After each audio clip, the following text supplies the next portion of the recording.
Now at 10, this is Fox 61, Connecticut's news station.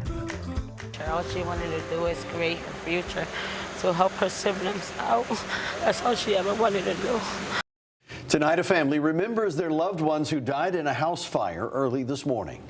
Thanks for joining us for the Fox 61 News at 10. I'm Brent Harden. And I'm Sarah Sanchez. 2 adults and 2 children are dead. 5 others are hurt, and more than a dozen people now need to find a place to live, all while grieving. Fox 61's Tim Latow is live in Hartford now with what we know about the family. Yeah, Brent and Sarah, a family was fast asleep in their home here on Shutless Place when it was quickly overwhelmed by a fire, and 4 family members were killed. I'm going to step out of the side here to give you a look at the growing memorial here with the candles, flowers, and balloons. And as the memorial grows, their extended family is in for a sleepless night as they navigate this nightmare. Don't know.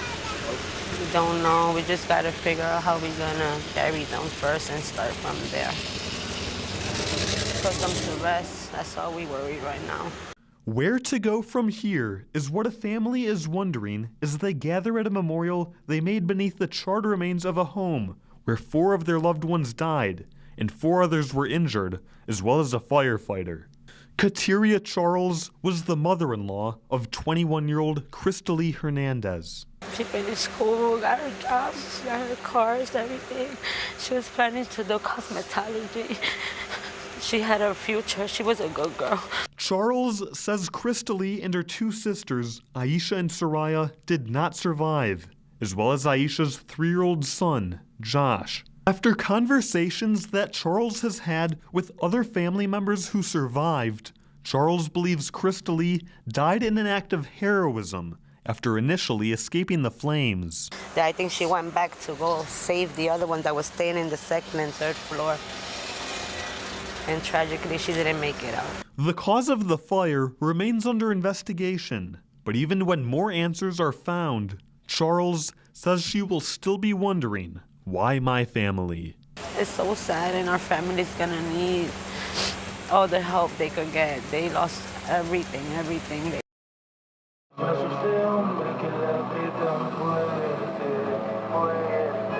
And the family is in the process of organizing a fundraiser. They're still finalizing the details. We'll let you know when they do. Live in Hartford, Tim Latow, Fox 61. I'm sure a lot of people are going to want to step up and help them out as well. It's just heartbreaking for them. All right, Tim, thank you. And developing right now in East Hartford, crews are cleaning up after a car barreled into a building. You can see the damage here. This is the Cardinal Health AeroMed facility off Robert Street. It happened just after 8 this evening. We've reached out to East Hartford Police to learn more for you. And we've learned the name of the man killed in a shooting in New Haven early this morning. Dennis Atkinson was found on Ferry Street with several gunshot wounds at 4:45 this morning. He was rushed to the hospital but didn't survive. Police think he was shot after an argument. There was another shooting on Shelton Avenue, but police don't think this one's related. In that shooting, they have a person of interest in custody. If you saw what happened to Atkinson, call New Haven Police. And we've learned the name of the swimmer whose body was recovered from Candlewood Lake over the weekend. Officials say Anand Baghel from Hamden jumped off a boat to swim Friday afternoon but never resurfaced. After hours of searching, the operation shifted from rescue to recovery. Search crews pulled the body from the water Saturday around 3 in the afternoon. The medical examiner says he drowned accidentally. And a stove fire spread to an entire apartment block in Rocky Hill, and now 8 apartments are out of commission. It happened at the Forest Park Apartments at 6 this evening. There's no word yet on how many people are displaced, but the Rocky Hill Fire Chief told us the Red Cross is helping them out. We're told a firefighter had to be hospitalized for heat exhaustion, but is expected to be okay. Time now for a first look at the forecast, and it looks like we're taking a break from the summer heat this week. Yeah, it was definitely cool out there this morning. Chief Meteorologist Rachel Frank here with the very latest. Is it going to be like that again tomorrow, Rachel? Oh, yeah. We've got the sleeping forecast all geared up for you because this is an open up the windows kind of night like last night. It will be really refreshing when you step outside the door tomorrow, even cooler than it was this morning with temperatures beginning in the 50s. And even some 40s for some of our cooler spots and outlying areas. Compared to this time yesterday, temperatures are anywhere between 8 to as much as 17 degrees cooler. So you're feeling it out there with numbers in the 60s for most of the state right now. We've got a couple 50s in there, though. Heading through the day tomorrow, we'll see clouds and sunshine mixed. Temperatures will climb into the 70s as we head through the afternoon. We have that low humidity. And then for Wednesday, we're going to mix things up. We actually have chilly showers in the mix. This is going to be a day that really feels like it is straight out of early fall. For Thursday, we're staying cool, but we do see temperatures rebound as we head towards the very end of the week. We'll explain. Your full forecast is coming up.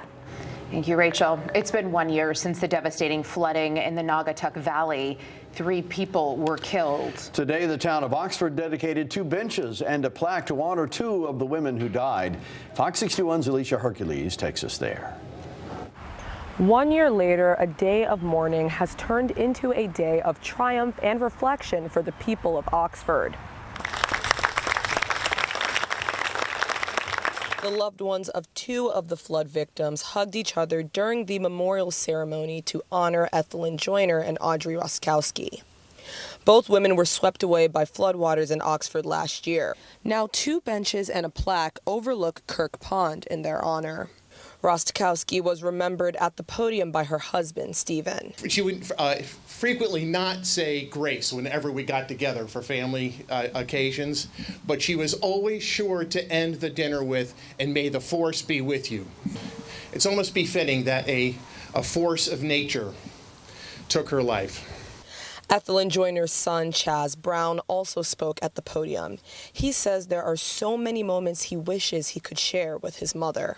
Just 4 days ago, I just had her first grandchild, just in time. 1 year later, he hopes to continue striving toward the goals his mother always wanted him to achieve. There's a lot of things me and her spoke of before her passing. It was still a lot of things she wanted to see me do. It was a lot of things she wanted to do. So, like I said, I'll just take it one day at a time and, just try to make her proud. The plaque at Kirk Pond also honors the first responders who risked their lives trying to help. Ed Hallauer, the assistant chief of the Oxford Fire Department, says he will never forget that earth-shattering day. Responding to calls, I drove over bridges and culverts that were 5 or 10 minutes later were getting reported as being washed out. I drove over a landslide by Schreiber's Farm trying to get to a call along the Housatonic River. He says it all still doesn't feel real. I mean, when you look back, you couldn't really comprehend it at the time, but when you look back on it, it's incredible and lucky to be standing there, I think. The ceremony closed with the first selectman, George Temple, singing God Bless America. God bless America,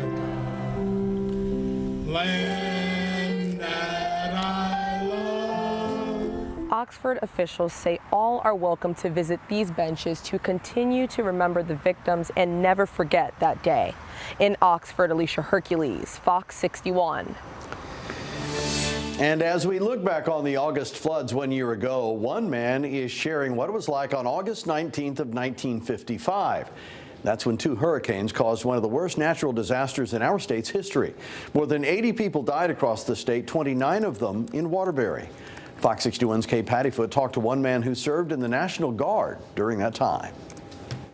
Nicholas Kawasha served in the National Guard during the 1955 floods.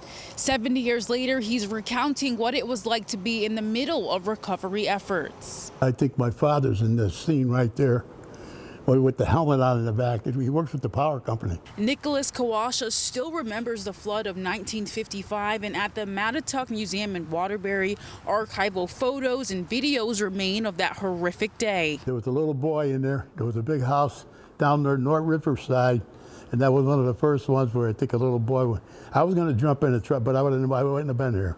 And that's when he knew he had to do something. My mother started crying. She comes down and she's almost trying to pull me away. I says, Ma, I have to go. I have to help. The Naugatuck River swelled thanks to Hurricanes Connie and Diane. It crested about 27 feet above its low water level. Kawasha still recalls how the city looked when it was underwater. Thomas and Dam broke That water was up here because of the dam coming down. You're taking all the dam. Fast, I'm assuming. Yeah. The veteran is almost 88 and says August 19th, 1955 was the worst day. I've been alive almost 88 years now.